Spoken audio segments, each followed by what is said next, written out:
From UFOs to psychic powers and government conspiracies, history is riddled with unexplained events. You can turn back now or learn the stuff they don't want you to know. A production of iHeartRadio.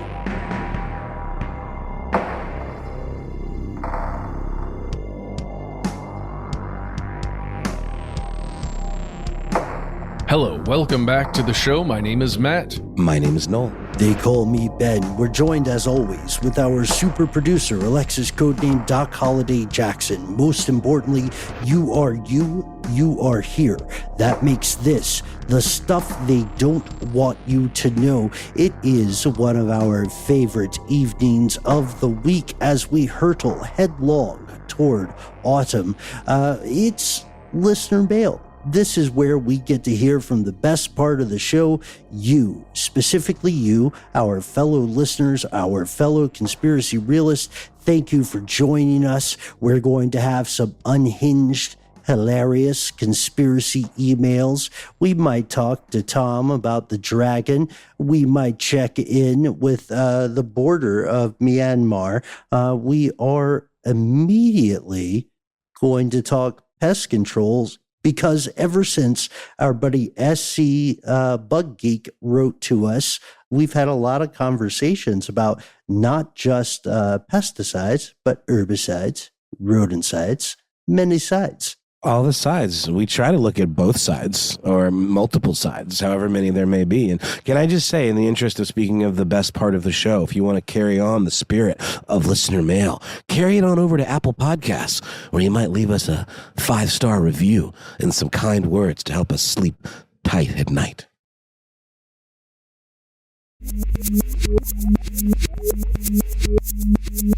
And we've returned with today's first piece of listener mail that comes to us from Mr. E. You guys remember that show, Hey Dude?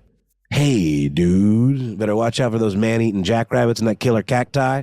Oh, it's all coming back. It was on Nickelodeon. It wasn't very good. There was like a whole block of those shows that were like kind of bad comedy sitcom kind of dramedies, like almost like soap operas for kids, and that was one of them. I just remember the main Nickelodeon. What was Nickelodeon? The main guy. I didn't have Dude television Ranch. growing up. That's okay. It was, you didn't miss anything except maybe Are You Afraid of the Dark? I think you might have enjoyed. But the main guy who was like running the Dude Ranch for kids, just sort of a weird flex. His name was Mr. Ernst, and everyone called him Mr. E.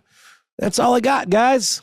It's your non sequitur for me about Nickelodeon shows from the 90s for today. Wait, they called him Mr. E? Mr. E. You think it means something, guys? Yeah, anyway. Ben, you got the best of 90s television with the X-Files, I assure you. So jumping into Mr. E's email pertaining to, well, let's just get right into it. Hello, team.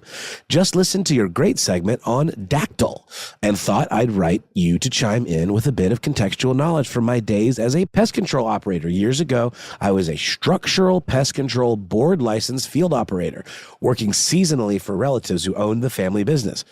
So I suppose I've got pesticide in my blood. No, Mr. E, in both a literal and a figurative sense.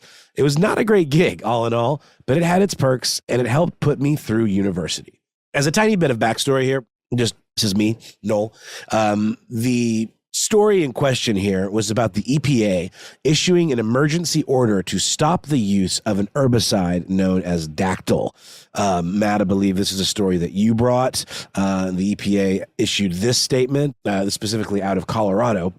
Effective immediately, no person or business in any state may use, distribute, sell, offer for sale, hold for sale, ship, deliver for shipment, or receive, and having so received, deliver or offer to deliver to any person any pesticide product containing DCPA, which is dimethyl tetrachloroterephthalate. DCPA, also known as dactyl. Matt, is there anything else the listeners at home might like to know before we proceed with our listener mail?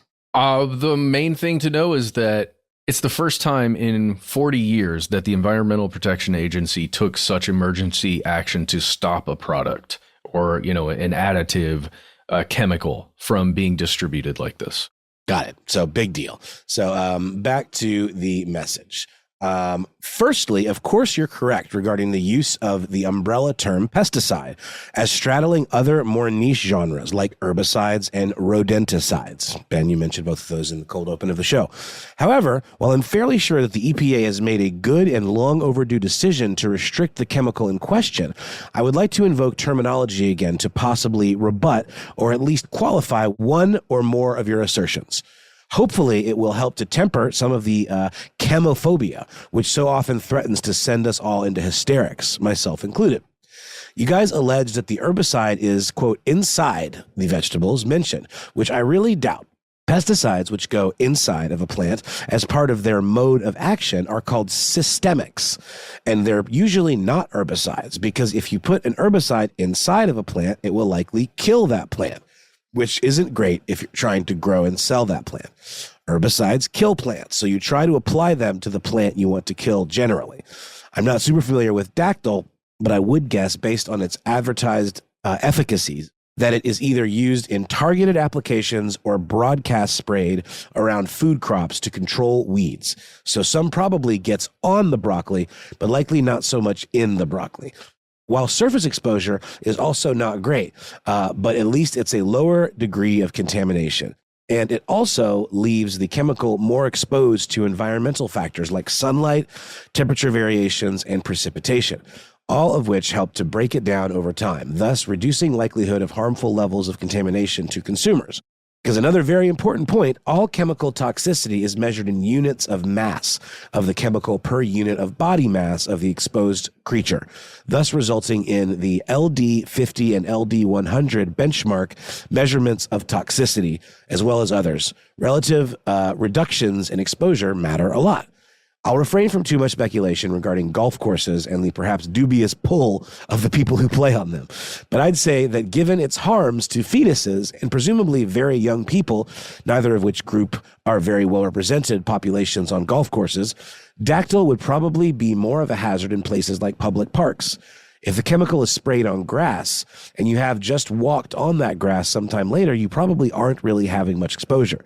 If, on the other hand, you're rolling around in that treated surface and having skin exposure or sitting and picnicking on it, that is probably not great. And the sooner that you get up close and personal with that turf after the initial application of that chemical, the more exposure you're likely to encounter. Another tidbit I picked up during my time in the industry is that herbicides are generally the more hazardous kinds of pesticides. I'm a little iffy on that, but I think it was a matter of the chemical having to penetrate the cell walls of plants, thus necessitating a more potent formulation or something. It has always struck me that the most likely victim of pesticide poisonings are probably farm workers who apply various chemicals on a large scale, especially herbicides, as they aren't always provided proper gear and training in safety protocols, like actually wearing that safety gear and reading the MSDS for what they're spraying, manufacturers' safety data sheets. Gonna end it there, guys. Anyway, thanks for the great podcast, Mr. E. Mr. E, thank you for the information. It obviously is coming from a place of expertise in the field, working daily, with these types of chemicals. And I think that aspect of it super helpful. I do have one thing that struck me that I wanted to mention to you guys. We talked about the herbicides getting inside of the plants, and Mr. E kind of rebutted that a little bit, but then also went on to say that herbicides are the most dangerous because they're formulated to penetrate the cell wall of plants. So if it's penetrating the cell wall of plants, doesn't that mean it's inside the plant? Well, this is tough, and you got to think about how Dactyl is used, or Dactyl, or however you say it. If you go to the official website for this chemical on amvac.com, you'll see that they call it a pre-emergent herbicide. Pre-emergent, which means you spray this stuff on the soil after you've planted, generally, to control other weeds from growing up when you've got something specific you're attempting to grow, right? Like the broccoli or the bok choy or whatever, which does mean it hangs around in the soil. And as we mentioned on that same website, the official website, it says that, I'm going to read this quote, Dactyl degradation is through microbial breakdown in the soil. It's not degraded by ultraviolet radiation from sunlight and is persistent in that soil for over 60 days. That's the key word, persistent. Which, to my mind, maybe I overstepped when I was talking about it in that Strange News episode, but it does feel to me, and it feels to me as though the danger here is that it is that persistent, as you said, Ben, and those crops grow for quite a while in that same soil that for at least 60 days has this stuff, hanging around in it. Well, and again, I mean, when you've got a bud or the new growth of plant, isn't that cell wall super thin? It just seems like if it's designed to penetrate the cell wall and then it gets inside there and is persistent, doesn't that mean it would persistently stick around inside? And again, not here to call you into question, Mr. E. We are coming from a place of this is not our field, but I am jumping off of something that you said that just felt like a little bit of contradictory. And I don't think you were here to like totally shut us down, but I think we were operating under relatively good faith assumptions here. And I honestly, what you're writing to us makes me believe that even to be more so the case. I would like to thank you, Mr. E, for first off, tuning into the show, and even more importantly, for taking the time to write in, because this is information that people need to know. Our conversation about pesticides or herbicides, or hang on, let's go to our pal SC Bug Geek, who we talked with earlier, points out in best Southern slang voice, you got your insecticides, your herbicides, your rodenticides, your fungicides, your termiticides, and your maticides.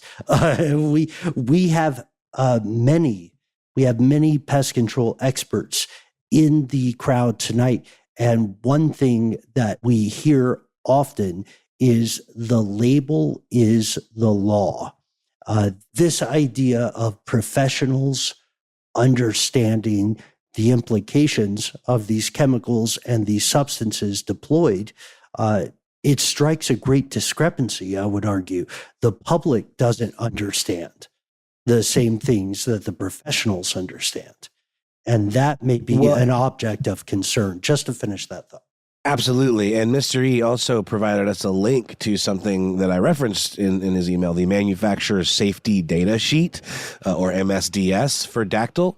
And it is something that you too can find if you just search for it, corovale.com/wp-content/upload/2019/01/dactyl-1.pdf. Did you get that? I hope you did. But you can probably just Google the majority of those terms and it'll come right up. But one part I just for time's sake, I didn't read.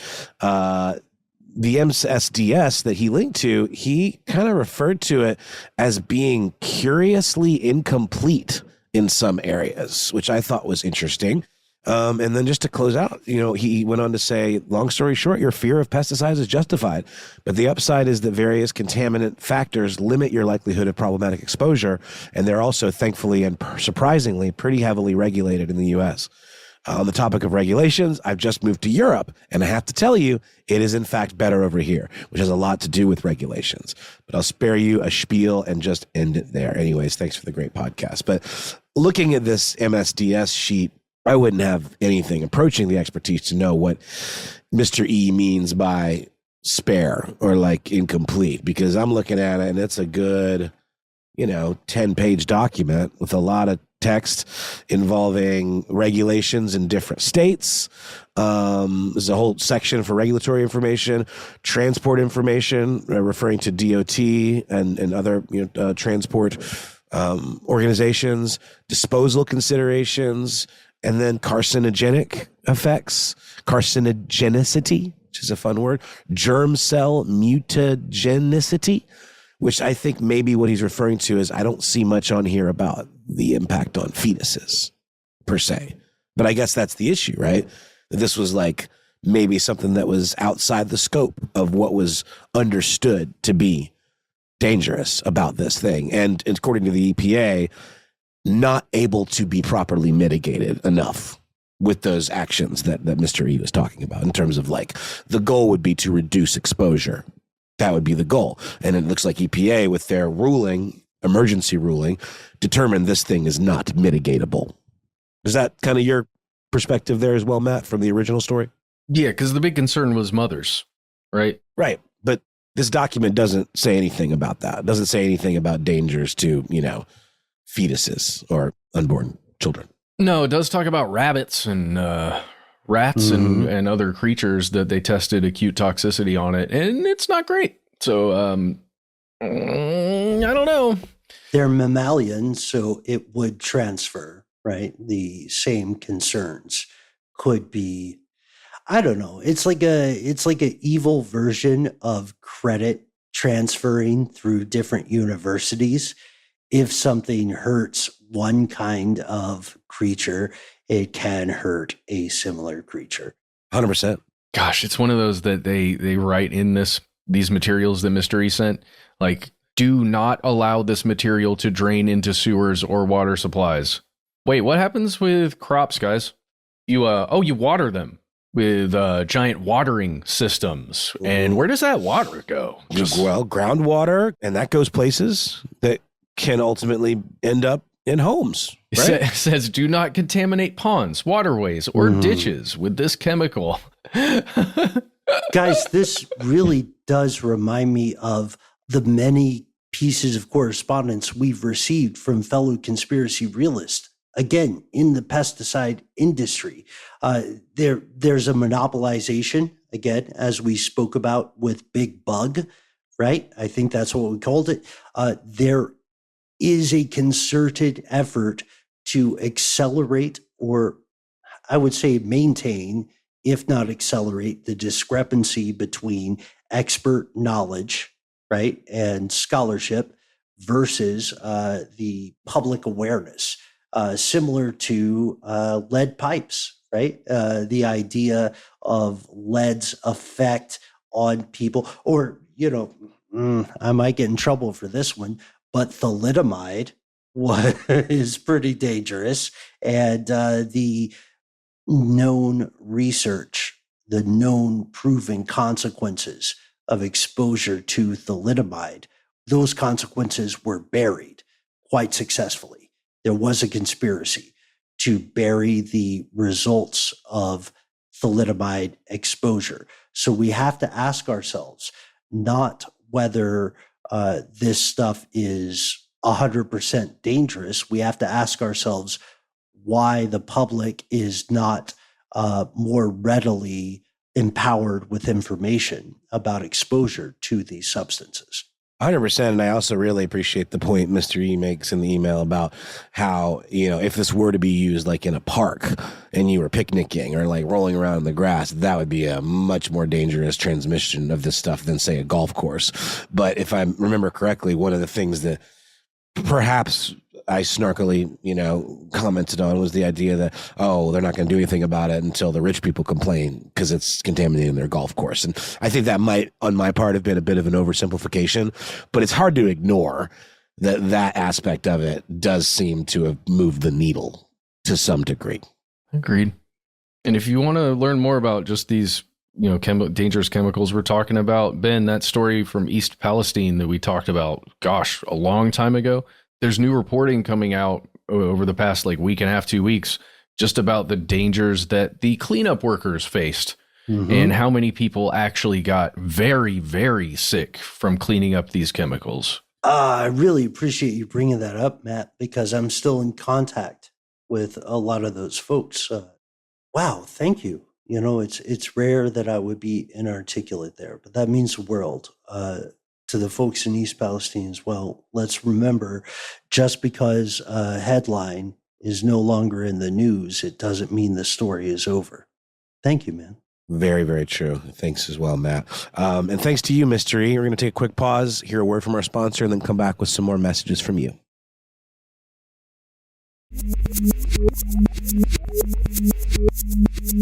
And we've returned, and we are taking a little international trip, guys, based on a voicemail we got from Surfrider. Now, I cannot discern with my ear holes if it is WRITER or RIDER or some other word in there. I'm going to say surf writer, as in one who writes the surf, because that just feels good to me. Ooh, Matt, but here we go. Maybe we let the listeners be the judge, huh? There we go. What do you think? Let's find out. Here's Surfrider's message. Hey, this is Surfrider. Love the show. Been listening to it. I can't even count the number of years, but I recently heard about scamming institutions that are incredibly large. You should look into KK Park and KK Park 2. I'm not sure if you've talked about them before, but I think it'd be a fascinating story to cover. All right, peace. There we go. Scamming institutes. It's the way Surfrider described the places we're about to explore. And he called them KK Park and KK Park 2. I'll tell you guys what I found immediately and then jump into what you guys know about this already, because maybe you already have some information. It was brand new to me. When I searched, I got a South China Morning Post or whatever, that same source we just talked about on Strange News. Mm-hmm. And it was an exclusive story, at least according to the site, published on July 22nd, 2023, so last year. And this is the title: Inside the Chinese-run crime hubs of Myanmar that are conning the world. And then it has a colon and a quotation, and it says, "We can kill you here," unquote. And then I can't read the article because I'm not subscribed, but I'll read you the two subtitles here. From Shui Koko, SHWEKOKKO, to KK Park, a slew of brutal criminal enterprises now dot the Moai River that forms Myanmar's border with Thailand. Survivors ensnared by promises of legitimate work spoke to This Week in Asia, that's another publication, of trafficking, torture, and being forced to defraud strangers online. So this KK Park, it's literally like an office park where these types of activities are going down. Is that the idea? Well, that is my understanding. It's described often as a work complex, a work-live complex, a place where work can be done and people can be housed, right? And you can also eat there because there's going to be some food. Mm-hmm. The commissary, the scam commissary, right? It's very basically. Live, laugh, love. Yes. Guys, I don't know if I think we did an ad for it a while back, but did you guys see the Jason Statham movie, The Beekeeper? I've not seen it. I think it's excellent. I think it's really fun, but it basically revolves around a mega organized scam operation that is in a proper office building where people are using computers and just scamming old ladies out of their pensions and stuff like that. And it really does make me think of this level. It has to be. Some of the scams that we get over here, I wonder, on phone stuff or spoofing and various things that are preying on people that aren't as tech savvy, there have to be pretty significant operations behind some of them. Well, yeah. And, this is very interesting. When you look at the aerial maps, it's like an office park. I'm picturing a beekeeper type scenario. Well, so let's mention here, according to Surfrider and to some of the initial writing that at least we've seen on this, it does appear that what's being described here are these complexes, multiple, by the way, that exist along the border of Thailand and Myanmar that kind of specialize in getting workers to the location, either, through some type of ad or word of mouth, or by, I guess the phrase would be conning them into migrant workers to coming to this location, similarly to how we've described it in the past, where then the passport and other identification materials are controlled by someone or some entity that is also on site. And then they are forced to do whatever work it is to pay off a debt, right? A travel debt or whatever debt that the company, the individuals come up with. Exactly. Oldest trick in the book. They keep the passports, they keep the travel papers, and you're basically at their mercy. If they ever even will release you, right? Yeah. And according to this one institution that I've never heard of this, maybe you guys have heard of this, the United States Institute of Peace. Nope, sounds made up. Sounds I will once again point out the danger of innocuous names for organizations. Well, I would agree. In an Orwell novel, they'd be the ones making all the war. That's for sure. But I think you're on to something, Matt. I think there's something to this. I don't know anything about it.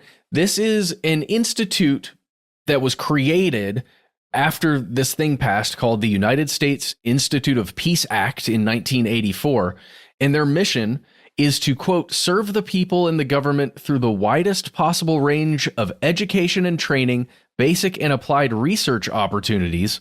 That's an interesting statement. And peace information services on the means to promote international peace and the resolution of conflicts among the nations and peoples of the world without recourse to violence. So according to them, that group, there are around 20,000 workers who are either in a state of indentured servitude or are there working on their own volition. It's hard to know, but there are 20,000 workers at this one KK park. And then there are multiples of those. If you imagine the number of human beings who are actively working to run whatever scams are, I guess, on the menu there. Look, the world is big and a lot of terrible things are happening all the time, right? The world is ending for someone every single minute of an evening. And it reminds me a bit of the idea of, like, you guys remember the game RuneScape? I'm going somewhere with this. The video game I don't RuneScape. think so. Was it like Myst? It's an old game. It is still active. It is a mining resources in RuneScape is a viable economic pursuit for people in Venezuela. And it's such a big deal that when power is cut, when the power goes out in Venezuela, you can measure the fluctuations in what people pay in the old school game RuneScape. This again goes to the idea of the stories continuing past the headlines. Households in Myanmar are crippled right now. Currency is tumbling to a low. Myanmar is a vassal state of China. It is in operative, not quite hot war, not quite kinetic war, but it is in a very sensitive geopolitical situation. And the idea of anything we would consider human rights doesn't really exist there right now. And this is a crazy thing because there are a lot of Chinese nationals who are, like you said, Matt, they're incentivized or they're tempted or sometimes coerced into these border towns. And these people are coming from Thailand, from Laos, from Cambodia, as far away as Hong Kong and Taiwan. And they're put there or lured there the same way that domestic workers are lured into certain Middle Eastern countries. And just as you said, their passports are taken. They are put into indentured servitude, right? Slaves in all operative terms. And there's not really anybody sticking up for them, which is a very dangerous thing. That's what I saw. I agree with you. I think we should stand up, and I think we need to make this a whole episode. Guys, it goes so deep into the holding companies that run some of the online gambling outfits that are running in places like Yatai New City, which is a part of that Shui Coco place. Companies like Yatai International Holdings Group and Shitlin Mayang Company that work together to do this stuff. There's apparently one of the companies involved is owned by a fugitive, like a Chinese fugitive. Well, again, like it's tough to know in the moment if I can trust some of these sources that I'm looking at, but it goes deep. And I think if we parse through a lot of it, we can get to the bottom of a story about exactly what you're describing, Ben, just using those border town. I was gonna use the phrase liminal spaces where the law kind of applies, but kind of doesn't. And it's easier to leave well enough alone in certain cases, especially if it's like contained and it's not bleeding out into the potential governing countries. Like in terms of like, if there were violence being done or if it was like cartel type stuff, then there'd probably be a different story. But if they're keeping to themselves with this, as it seems that they are, right? Well, yeah. And if they're conning people in America, in countries across vast oceans, maybe it's not that big of a concern. Right. And if the people who are running these operations are genuinely dangerous, human beings, a part of genuinely dangerous organizations, then I don't know. Good side. You have to choose your actions very carefully. That's right. Ben, can I get you to clarify something for me? I'm sorry if I missed it. You mentioned that game RuneScape and like something about power. I want to understand the connection there, because it made me think of a Neil Stephenson book called Ryamdi, where there's like these Chinese, like it's like a massive multiplayer online game, and there's like gold farming that takes place, and it's a way of like hiding criminal activity and like almost like a secret currency in a way of like, paying for things with this like in-game currency. I was just wondering if that was any connection or how that pertained to this type of activity. Copy. Yeah. To be specific, Venezuela, due to everybody read Confessions of an Economic Hitman, first off, but Venezuela is having an economic collapse. Okay. And it's not in a good place. The people of Venezuela are in a really tough spot, such that it has become a viable career, a means of survival, to mine or grind in the game RuneScape, the old school game RuneScape. And we know this is a real and measurable thing, because when the power goes out in Venezuela, in parts of Venezuela, like in Caracas and so on, like when the power goes out, the value of stuff in that online game RuneScape fluctuates. If you want to learn more about it, folks, check out, this has been going on for years.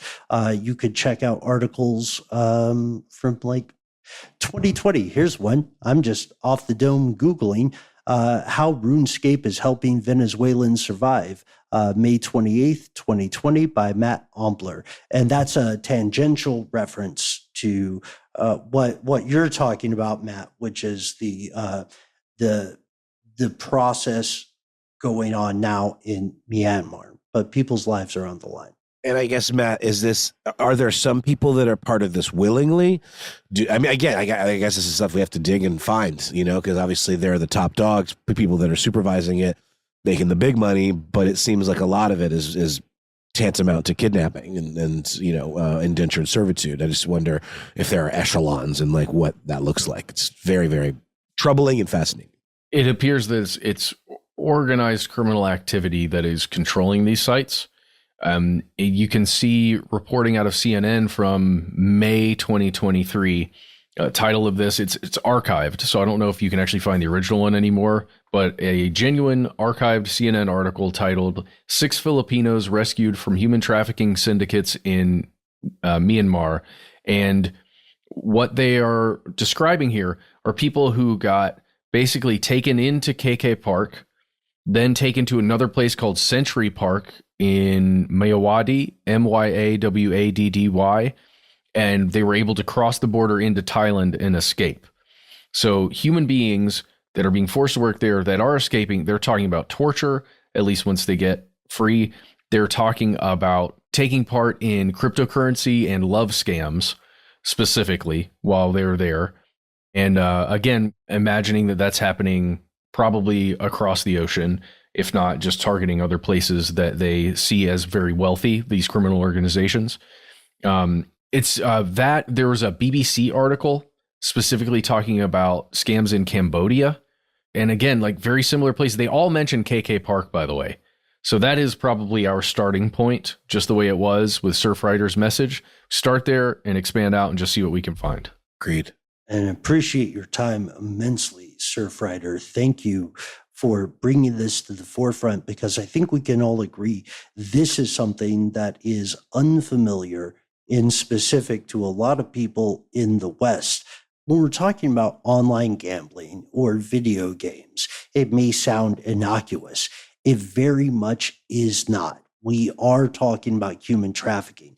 The Myanmar and Thailand border is porous, which means quite a bit of trafficking occurs, and quite often the authorities, the people who are supposed to protect other people, look the other way, and indeed may participate in crime. Do you think there's any connection to the way, like, stuff that happens with cartels on the U.S.-Mexico border is politicized, or is it just a different kind of ball of wax? I guess because, you do see that trickle into the United States to a point where it can become a political talking point of like, this porous aspect is causing us harm. I just wonder if there's any of that taking place in this situation on, the other side of that porous border. I really don't know. I'm sorry, I'm at a bit of a loss here. I just don't have enough. So many things to look into. Bigger questions. Yeah. Agreed. I'm just looking at this BBC article talking about sites in Cambodia now. There's just so much of this going on. We got to sift through it. So we will do that. Let us know if you have any more information, and we will be right back with more messages from you.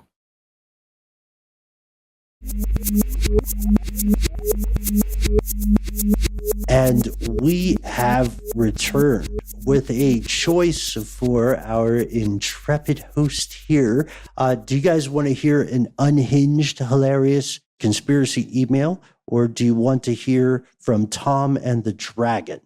Ooh, geez. Unhinged first, Matt? What do you think? Yeah, and then let's ride the dragon. Okay. All right. Let's see how far we get here. All right. Here we go. I want to tell you something by Reptilian McScally. Greetings, host, longtime listener, first-time emailer. Literally, I've never sent an email before. I find that telepathy gets things done faster, although it can get pretty crowded sometimes, and I end up accidentally telling my grandmaster how much I hate his all-hands meetings. I was alerted to the fact that an audio teaching was being broadcast by the fine folks at stdwytk. I believe you call it a podcast, which is funny, really, since to us, a podcast is simply the implemented system we have to dispatch vessel pods to and from Earth. We all had a great LOL about that in the office. Curse these webbed hands. Oh, wait. Okay. Wait, hold on. Is this like a lizard person? Who is this? Okay. I love this. Goes on. I love this. They're clearly sending pods to and from Earth. Mm-hmm. Tide pods for the children to eat? No. What mischief is this person up to? Please go on. We must hear more. And McScally continues, you hit on some good points, a few quite accurate, but luckily they were told in jest, and the validity of such an existence ceased to be taken seriously by the listening subjects. Okay, I don't know, maybe I'm losing myself here. Here we go, continue on. Have you ever considered that a common symbol, statue, monument that you have in your land was deliberately created to communicate that my lords have complete control over your actions? You call it Lady Justice. We thought it would be too obvious, but we quickly realized that the primate brain is more interested in calling it a lady because she seems to have memory bags and not realize what's actually being represented.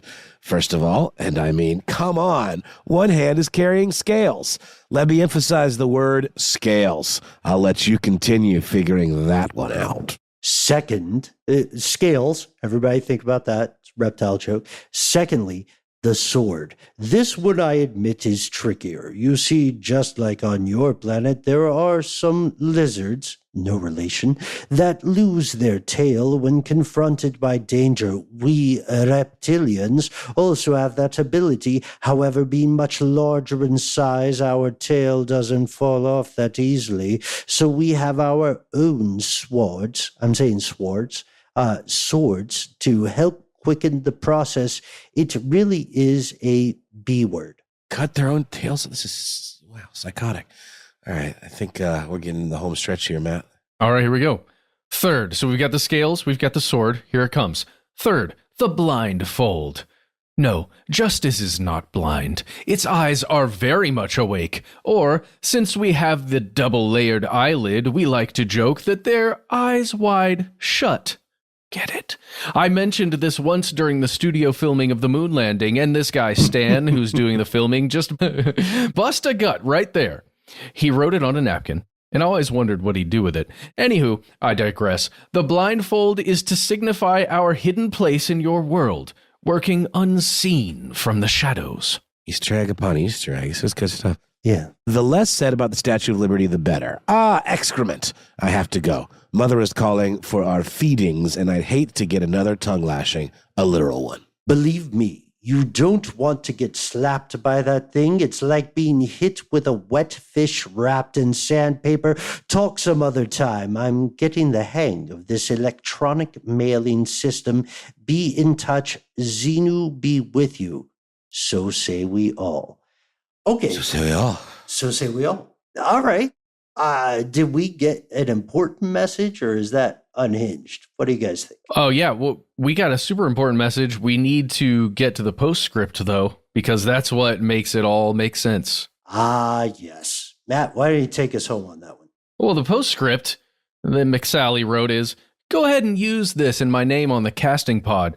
They'll never believe you. They'll just think I have become strange. I am become strange. Oh. And it's McScaly, Matthew. It's McScaly, not McSally. All right. McScaly. Scooby-Doo the hell out of this one, guys. That was a lot of fun. We sure did. And thank you very much, McScaly. We think also, thank you and apologies to Codename Doc Holliday for having to edit our off-mic conversations on this. We have so much more to get to. We have one letter from home. We wanted to give a very special congratulations to our pals, the Devil family, to Rebel Devil.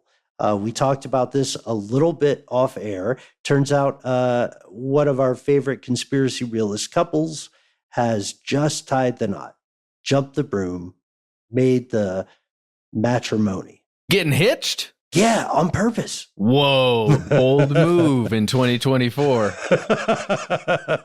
Now, we talked with Rebel, and Rebel said, I'll leave it to you and the crew, as you all are excellent wordsmiths, for the exact verbiage, but please say something along the lines of wishing us, here it goes, guys, a life of happiness, adventure, and maybe throw in an alien or UFO reference, because those are my wife's favorite episodes and conspiracies.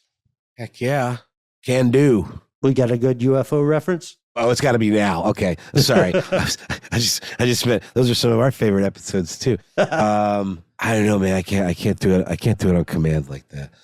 So what a reference kind of has to happen organically. I don't know how to just like bust it out, but I'm not as clever as you guys. Maybe y'all can do it. I don't know if I've got a UFO reference. I would just say, considering your matrimony is nigh, it is strange that I randomly went UAP hunting for the first time last weekend as we're recording this. That's true. And I bought some equipment and a telescope with a science buddy, right? Didn't you have a science pal? Yeah. Oh yeah, science pal Scotty S, and Nick, who was the reason I was out there. Shout out to you, Nicholas, and your lake that is almost a pond, but a little too big, so it's a lake. A lake that he owns. I don't know why I can't get my head around that. But I will just tell you guys right now, just to bring this up, and I'm sorry I don't want to capitalize too much time here, but I saw some things that initially, as just old Matty Two Hands Frederick guy looking up at the sky with some sophisticated equipment, I saw some stuff that my brain said, hey, that's kind of weird. I don't like that. I can't understand that with my current understanding of what comes around up there. And my friend Scott, he's been interested in this stuff forever. He's had a telescope, that you can make out Saturn from here really, really well. He's had that since he was a kid. And he explained some things to me that made it a lot more, a lot less scary, I think, with some of the lights that I saw up there in the sky. Do you care to share with the class so we too can be less scared? Well, it was a specific thing about satellites and certain movements when the sun is at a certain position relative to the earth, and flexion type stuff. The way sun rays can still hit things that are that high up, right? They're still in orbit, but they're that high up and the sun can hit them. And depending on stuff like cloud cover and where they're moving relative to, mountains and elevation of the earth, you can get weird little stuff that happens where you'll see a shiny circle or, spherical object in the sky kind of flash past for a second. But you realize, oh, that's definitely not, some kind of meteor or we just went through the shower. What was it, the meteor shower? Yeah. And it was right around the same time. And it definitely wasn't that. But he just explained to me some things that made me feel better. Does that make sense? Yes, it does. And it makes sense not just in a literal and scientific perspective, Matt, but also in a metaphorical perspective. To you, the newly minted, honeymooning devil couple, conspiracy realist, everyone is an object in space. And let us imagine, let us look with true amazement upon the inexplicable odds that you, two objects in space, would align, would become undivisible. That's not a word. It's American English. But you are objects together now. I think that's a beautiful thing. That is a beautiful thing. Ben, you kind of just quoted the words I spoke to my ex-wife when we got hitched. The improbable nature of these two conscious beings coming together to form one system. That's you can use that. I like the way you said it. Oh my God, we're bigging up. we're bigging up our guy here. Well, congratulations, folks. Join us in congratulating the newly minted Devils. And we also want to thank you for tuning in. As we say, you're the most important part of the show. We are so grateful to Tom of Tom and the Dragon, to McScally, to Surf Rider or Writer, to Mr. E, and also some folks we'll hear from in the future, including Dilly. Oh, and I'm sorry, I offer my congratulations to the happy couple as well. Sorry, didn't want to be a downer there. Congrats, you two. And hey, if you have something you'd like us to talk about on the podcast, you can reach out to us at the handle Conspiracy Stuff, where we exist all over the internet, particularly on Facebook, where we have our Facebook group, Here's Where It Gets Crazy, on X, FKA Twitter, and on YouTube, where we have video content galore. On Instagram and TikTok, however, we are Conspiracy Stuff Show, but wait, there's more. You can contact us directly with your mouth and your phone. Call 1-833-STDWYTK. It's a voicemail system. You're not going to talk to anybody, but you will hear Ben's voice, and you'll hear a beep. Then you've got 3 minutes. Say whatever you'd like. Literally anything. Just do give yourself a cool nickname, and let us know if we can use your name and message on the air. That's just a helpful thing for us. If you've got more to say, maybe you got links, maybe attachments, why not instead send us a good old-fashioned email? We are the entities that read every piece of correspondence we receive. Be aware yet unafraid. Sometimes the void writes back. Conspiracy@iHeartRadio.com.